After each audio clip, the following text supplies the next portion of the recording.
16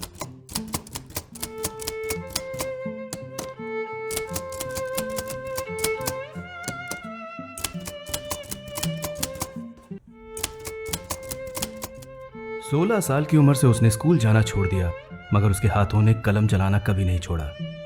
उसके पास हमेशा समय की कमी थी, शायद इसीलिए उसकी हर कहानी बहुत छोटी थी। वो कहानियां लिखता था, एक लेखक था। उसके एवज में उसे जो कुछ भी मिलता जल्दी ही खत्म हो जाता। बहुत ही कम उम्र में उसने ग्रीन बरो की एक दवा की दुकान में काम किया। उसके मरने के 112 साल बाद, जहां आज भी उसकी पुण्यतिथि मनाई जाती है। 19 साल की उम्र में जब वो बेहद बीमार था, तब वो टेक्सास के बीगड़ों में घुड़सवारों और चरवाहों के साथ साउथ अमेरिका के छोटे से देहात में जाके बस गया, जहां उसने घुड़सवारी सीखी और जंगली अड़ियल घोड़ों के साथ साथ अपनी बीमारी पे भी काबू पा लिया। अमेरिका के चरवाहों और उनके मवेशियों के बीच उसने जो महसूस किया वो लिखा। यही वजह होगी कि उसकी कहानियों में जितना शहरी शोरगुल है, उससे कहीं ज्यादा अमेरिका के गांव देहातों के घुड़सवारों और चरवाहों की घोड़दरी जिंदगी का एहसास। टेक्सास में रहते हुए उसने शादी की और एक खूबसूरत बच्ची का पिता बना। घर चलाने के लिए बैंक में नोट गिनने की नौकरी की, जो उसे कभी पसंद नहीं थी। उसकी लापरवाही से ही पैसों के लेन देन में गड़बड़ी हुई और चोरी का इल्जाम लगा। एक तरफ मुकदमा चलता रहा और दूसरी तरफ उसकी कलम।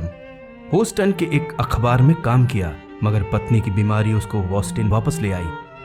पत्नी जिंदा न रही और अमानत में खयानत की सजा उसको सलाखों के पीछे ले आई। अब वो 3 वर्षों और 3 महीनों की सजा काटने वाला एक साहित्यकार कैदी था।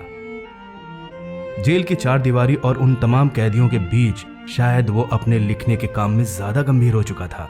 अब उसकी कहानियों का हर एक किरदार पहले से ज्यादा जिंदगी के करीब था। इस तरह से W.S. पोर्टल की मशहूर कहानियों का जन्म हुआ। फिर जब वो जेल से बाहर आया तो वो W.S. पोर्टल अमेरिका का प्रसिद्ध कहानीकार ओ हेनरी बन चुका था।